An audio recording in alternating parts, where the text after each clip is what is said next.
Always do it on my own, so I gotta get through it. And the only thing I know is to love what I'm doing. Never give up, never slow, till I finally prove it. Never listen to the no's, I just wanna keep moving.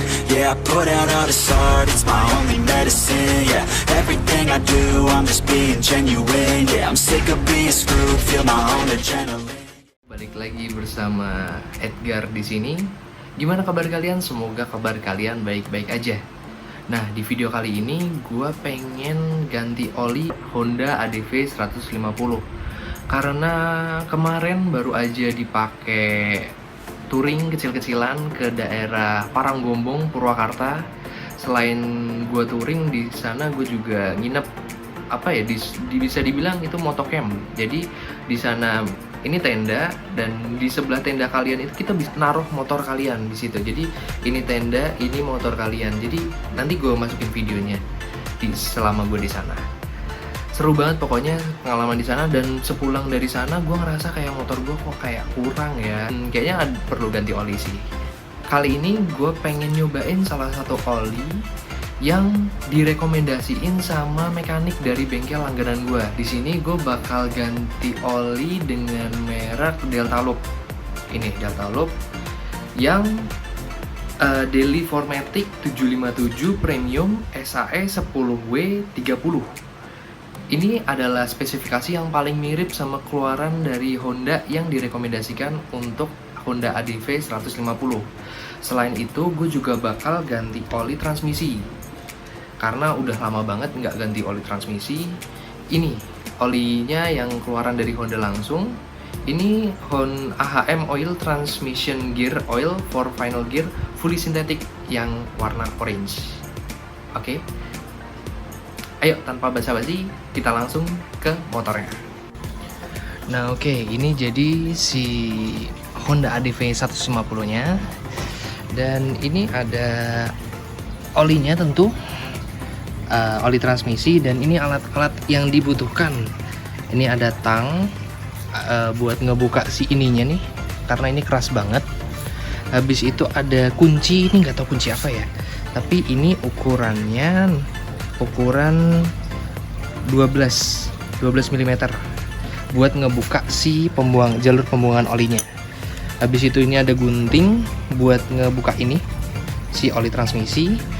Corong sama tempat pembuangan olinya diusahain yang agak lebar sih sebenarnya, cuman gue adanya yang agak kecil, jadi harus pinter-pinter jangan sampai tumpah gitu. Sama yang paling penting kalau mau ganti oli kayak gini-gini harus siapin kain kotor buat ngelap apapun itu biar nggak kemana-mana. Pokoknya harus siapin kain kotor.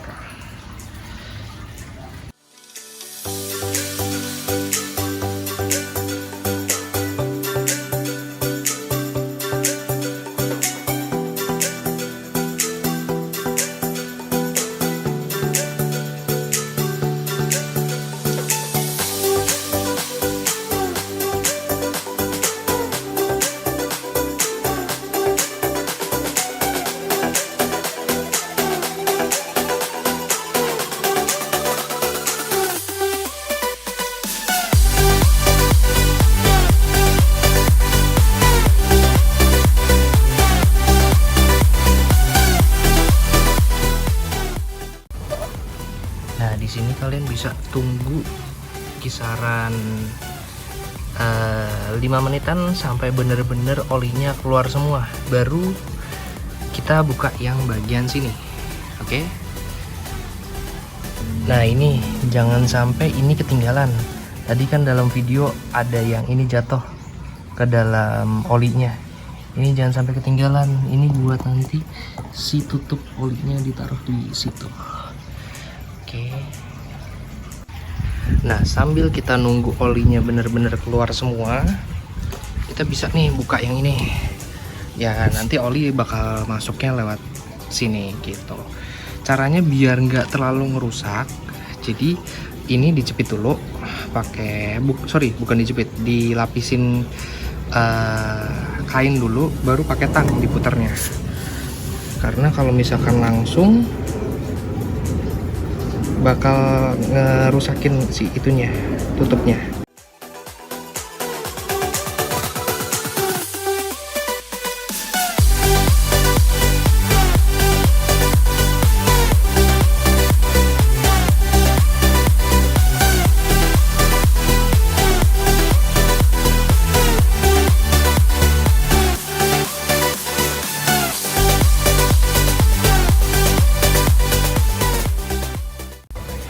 Nah, setelah olinya dirasa udah nggak ada yang keluar lagi, saatnya kita tutup.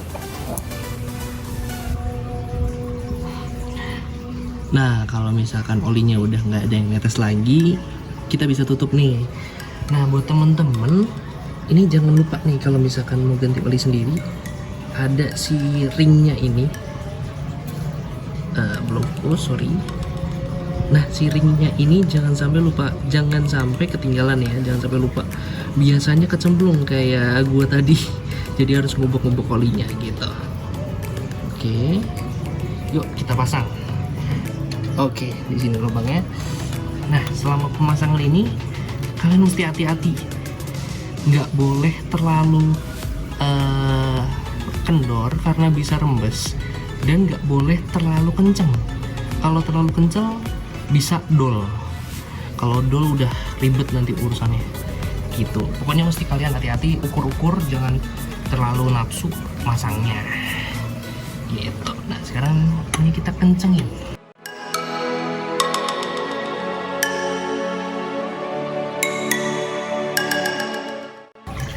Bisa dilihat olinya kotor banget. Padahal belum nyampe 2000 km. Ini oli sebelumnya pakai olinya Honda yang full sintetis. Nah, sekarang ayo kita coba buat masukin si olinya ke lubang situ. Pertama pakai corong, jangan lupa, karena kalau nggak pakai corong agak susah ya. Susah.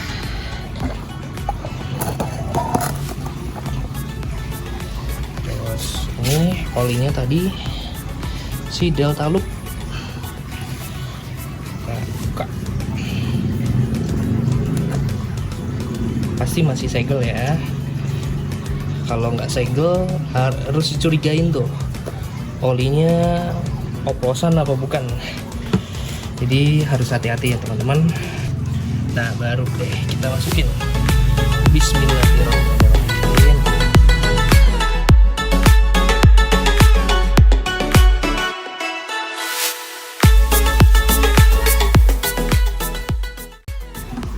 Sekarang nunggingin biar semuanya keluar dan masuk ke motornya. Nah, sekarang kita tutup si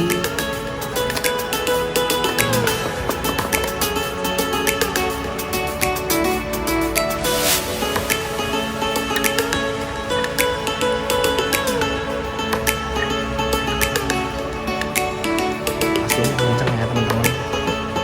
Kalau bisa pakai tang lagi.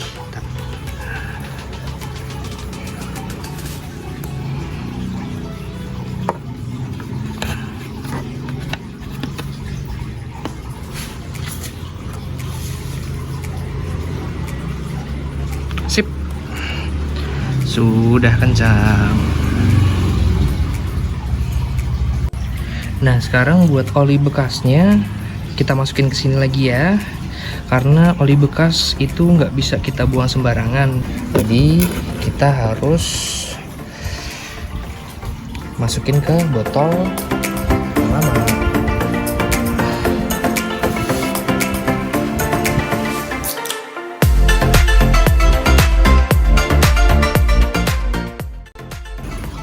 Dan sekarang gue pengen ganti oli transmisinya. Yang gue lupa sebutin adalah tadi ini nih, pakai kunci nomor kunci T mana sih, nomor 12 buat ngebuka si ininya nih. Nah, si kunci si ininya buat ngeluarin si bekas oli transmisinya. Oke, langsung kuy.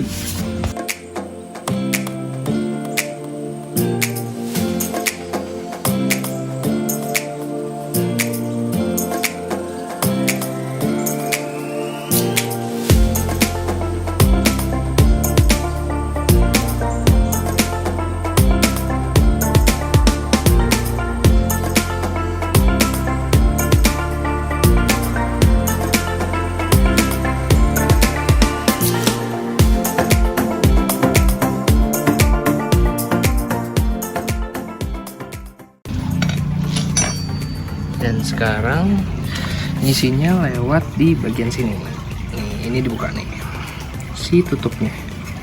Kalau ini gampang, nggak usah pakai tang.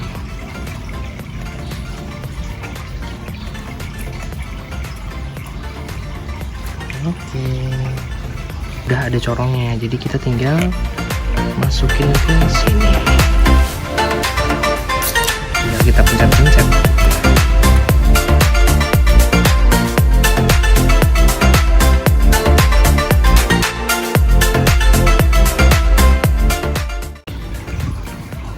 Oke, dan kita lap dulu dikit,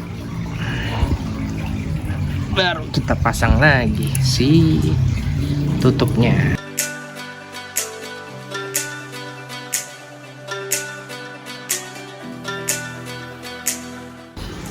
Oke, jadi barusan gue udah ganti oli mesin dan oli transmisi di sebelah sana. Habis ini gue bakal lanjut video di motor, nyobain gimana sih impresi gue tentang oli Delta Loop ini. Oke, lanjut ke kamera motor. Oke, jadi ini motor ADV nya udah gue keluarin. Gue mau ngasih impresi tentang gimana sih tadi kan udah ganti oli Delta Loop. Gimana sih impresi gue tentang oli Delta Loop? Oke, yuk langsung aja. Ini lagi pada main bola di sini.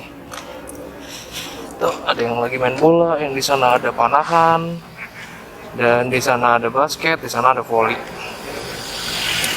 Oke. Kita nyalain. Sejauh ini dari suara mesin jauh lebih halus. Jauh lebih halus daripada sebelumnya, karena mungkin oli baru lah ya. Ini sorry banget nggak pakai glove, nggak pakai peralatan yang memadai, karena emang nyobanya cuman di dalam komplek aja. Tarikan jauh lebih responsif. Tadi dari rumah ke lapangan tadi, untuk nyoba pertama kalinya oke banget sih, oke banget ini olinya. Sama tadi kan juga ganti oli transmisi, bener-bener mantap. Untuk harganya tadi siang gua beli di salah satu e-commerce kisaran 50.000 sampai 60.000, rata-rata harganya segitu. Dan untuk harga si oli transmisinya atau oli gearnya kisaran 15 sampai 20.000. Ini sorry banget ya guys, kalau misalkan emang posisi kameranya masih rada kurang pas atau masih banyak noise-nya, karena emang masih bener-bener baru memulai. Kalau misalkan kalian memang ada masukan, monggo ditulis di kolom komentar. Kalau misalkan kameranya kurang, posisinya kurang enak atau audionya kurang jelas, akan gue improve untuk video-video selanjutnya. Oh ya, kalian juga bisa misalkan kalian ada ide bikin konten apa seputar ADV ini, bisa misalkan ngisi air radiator di mana sih, ngisi air radiator di ADV itu di mana, terus gimana sih cara memfungsikan MID. Ini kan termasuk terlengkap ya. Untuk instrumen clusternya dia ada suhu udara, ada tegangan aki, jadi kita bisa tahu tegangan aki kita sudah cukup baik atau cukup lemah, sehingga kita bisa memantau kalau misalkan emang perlu diganti. Terus atau kalian ada saran apapun, gue bakal terima itu. Monggo aja tulis di kolom komentar. Kalau misalkan dirasa video ini bermanfaat, tolong dikasih like-nya, terus di-share ke teman-teman kalian. Siapa tahu teman-teman kalian membutuhkan cara tutorial dari pergantian oli ADV 150. Untuk rata-rata Honda hampir sama ya, kayak Vario. Untuk PCX, tempat pembuangan dan tempat pengisiannya hampir sama. Tapi kalau misalkan untuk Yamaha gue kurang tahu deh, karena emang kebetulan di rumah motor adanya Honda semua gitu. So terima kasih banyak buat kalian yang udah nonton sampai akhir. Semoga videonya bermanfaat. Terima kasih. Sampai jumpa di video selanjutnya.